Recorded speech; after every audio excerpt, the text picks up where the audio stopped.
Welcome all of you to HIS Economic Forum Meet powered by the HIS Club.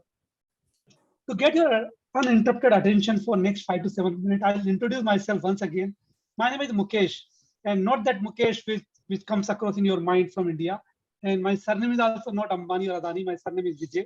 So I would request all of you to please pay attention for next 5 to 7 minutes. Uh, in the next 5 to 7 minutes, I'll take you the story of the resilient India for all of you. Without wasting further time, let me get into the agenda for my talk today. So I'm going to narrate the resilience India, what are the present facts and what are the future outlooks. And my narrative would be on these 5 parameters, which is there on your screen, which is your market, currency, GDP, inflation, and geopolitics. If something I left out during the conversation, you may ask during the question answer session after once I'm through. The first thing, which is the market. So see, all of you are aware that market is nothing but the demand and supply. And I firmly believe that market is the first and fundamental force which decide the fact of any economy, whether it's India or any other economy. Our market is world's fifth biggest equity market with a whopping number of $3.4 billion mid cap market cap. And if you see the overall numbers, see why I'm using this presentation. My fellow colleagues have not used presentation because there are a lot of data and facts I'm going to share with you guys to make the things very transparent and clear for all of you that what I'm talking about. So if you see, yeah, let me use the PowerPoint because the numbers are very high in the screen, and I want to bring your attention on the numbers of the India. So if you see last decade or so, many times when we face any black swan events, and it's the first time I think back-to-back 2 events has been faced by the globe, which is like this recent Ukraine and Russia war and the COVID pandemic. The numbers of all top economy, if you see from the market cap point of view, I think all the economies are deep red or in the minus zone, whereas India, the resilience is very, very clear that we are either into the very taper or very like close to the not in very negative phase relatively, but like close to like 1% or so. So this is how the India story comes alive when we talk about the market. Now I'll talk about the opportunities, that what opportunities lies for India. So if you see that our trajectory has moved from 0.5% to 3.5% in the last 1 decade or so, and the opportunity lies immense. It's like a blue ocean for all of us sitting in the India, that we are the fifth as of now, and the delta is significant if you have to breathe, if you have to become a Japan, China, or the United States. So the opportunities are enough for all of us to up into ladder. The second thing is recently that there's a talk of the India being included in the JP Morgan country bond index. So this is a big opportunity for the Indian market to get the lot of FII flow coming in. The third important thing is if you see if you compare India with the developed countries, our overall investment is on just a 5% in equity and mutual funds, vis-a-vis like developed countries like where they are 92%. So again, I said that blue ocean is ample for Indian economy or Indian market.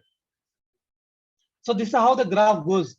That you could see that the overall equity is just a 5 to 8%, and the most of the money lies into saving deposit in other avenues. Moving on to the next point, which is like currency. So I think all of you are aware that we are at the rock bottom of 82.3 versus US dollar. But it's not about only India. If you see the entire developing countries, also the situation is similar across. All the countries are facing similar situation, except the Russian rubles and the Brazilian real.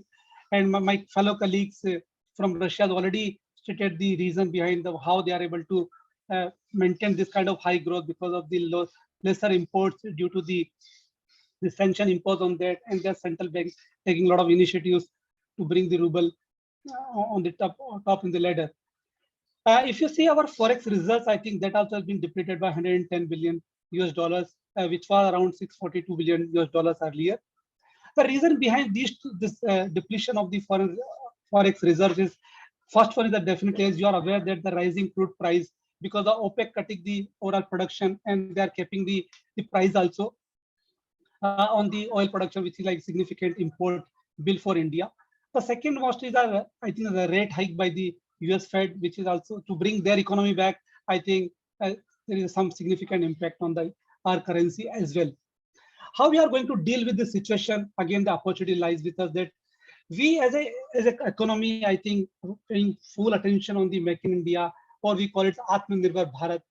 This will definitely help us to go away with the kind of a big daddy approach of the US dollar. And we want India or Indian economy or Indian currency to be the preferred currency for the global trade. And recently, as my fellow colleague said, that our trade with Russia also happening in the Indian rupee.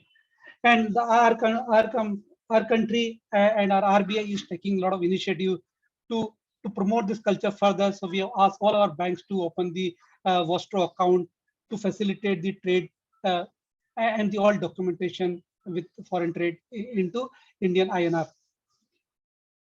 Moving on to the third and significant point about the GDP. So if you see overall the overall landscape of the other GDP is our our GDP is the fifth largest economy with the 3.5 trillion US dollar. But overall growth, if you could see on the screen, I think we are the one that is the fastest growing GDP in the top 10 countries with the 8.9% growth. In the recent few months, I think this estimate is slightly lower down because of the headwinds which are facing because of the global phenomena. The biggest strength lies with India is the consumption, and this is the sole reason that all multinational companies are setting up their shops or the manufacturing facilities in India. We are the rich and diversified culture, and this promotes the lot of celebration throughout the year. We are not depend on the New Year or when any single event, and this celebration kind of celebration kind of culture bring the money back into economy and to boost the economy around the year. And and let me give on the lighter note that I think we celebrated even the COVID time also by letting a lot of lights, and even we celebrate the event like Shraddh Paksh by making a lot of seats for our team and the neighboring societies. That's how the celebration goes in India, and that put the money back into economy. Our expected growth is going to be 7%, and we grew, as I said, we grew 8.9% last year, and this is slightly lower by the 9% which we estimated earlier. Talking about the opportunities which lies ahead for us, that we are aiming for a 5 trillion economy by the year 29, and we have ambitious growth plans in place to fuel this growth in the economy. And we are, as I said, that we will be highest GDP growth in top 10 countries in 2021. The other global facts which will again give a fuel to Indian economy is the China plus one policy is something that all global countries are facing, that they want to reduce the dependency, and the resilience economy of India is coming back very strongly here to get the investment from the across the globe.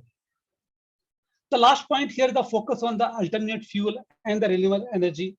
See, if you see the India geographically, we are very diversified country, starting from the glacier in the Himalayas to uh, the Arabian Sea or Indian Ocean in the on bottom. Starting from the east, when we have the lush green tea gardens, in the west we have Thar Desert. So you'll find all combinations in India. It's like not depend like Russia or the eastern country where there's a dependency on the other countries, or like a Middle East where like you will find entire desert.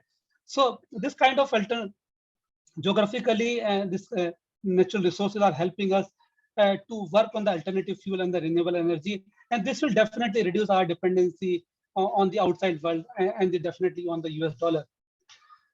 Moving on to inflation, this is the one area where I think we are also grappling, and the overall headwinds coming from the global is affecting, and we are not like we can't stay away from this problem. Our inflation for last year was around 5 and 1%, and the current inflation is around 7%.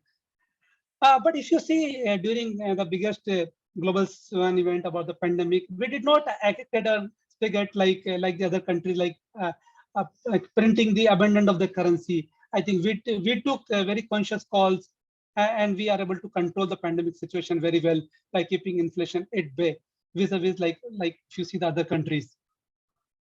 How the opportunity lies for India. First of all, we accept this is the problem, and we are wary of the fact that global headwinds will affect our country, our economy, and we are taking enough actions around that. Our central government and RBI is taking enough measures like to moderate the interest rates, and there are policies put in place to curb the inflation. Moving on to the last point, I think, which is the current uh, talk in the town or talk in the entire global economy, the geopolitics. As all of you are aware, there is a Ukraine, which is a quoted, unquoted, NATO, and the Russia, which is impacting the entire world economy, and the one China overall drive by the Mr. Xi Jinping, and the various lockdown, which is there. The other one which I mentioned about the OPEC decided to cut the oil production with the significant numbers. I think they are decided at 2 million barrel per day with the cut they are going to take. And they're so these are the things which will definitely impacting our countries. But again, I said that there are opportunities. We as an economy, we as a country, we are not jumping the gun. We are taking very conscious call as and when required. And the foremost and the most important things, we as a country led by the selfless global leaders, as you know that Mr. Swami Vivekanand, Mr. APJ Kalam came from, represented the India. And now currently also our leadership like PM Modi, which is now a global leader. Even if you see the other leaders like our Ministry of External Affairs led by the bureaucrat Mr. S. Jaishankar Prasad, and our internal external security be led by the Mr. Ajit Dawal. So these kind of people which are the selfless and working towards to a resilient economy for the India. So this is all I have from my side. I have two submissions to make uh, to all my fellow colleagues and team members and the journalists here, to take the pride and to into Indian economy, that if you want to others to trust you, you must have to trust and confidence in you. That's what I think all Indians should feel and take our economy forward. And I have appealed to make to my fellow country delegates here also, that we are not racing, we are not running this race alone. We believe in the Vasudhaiva Kutumbakam, and we wanted to take the battle forefront, but we wanted to all of you also be participate in this mission or in this journey to move forward. Thanks all. This is all from my side. I'm signing off from India. Thank you very much for patiently.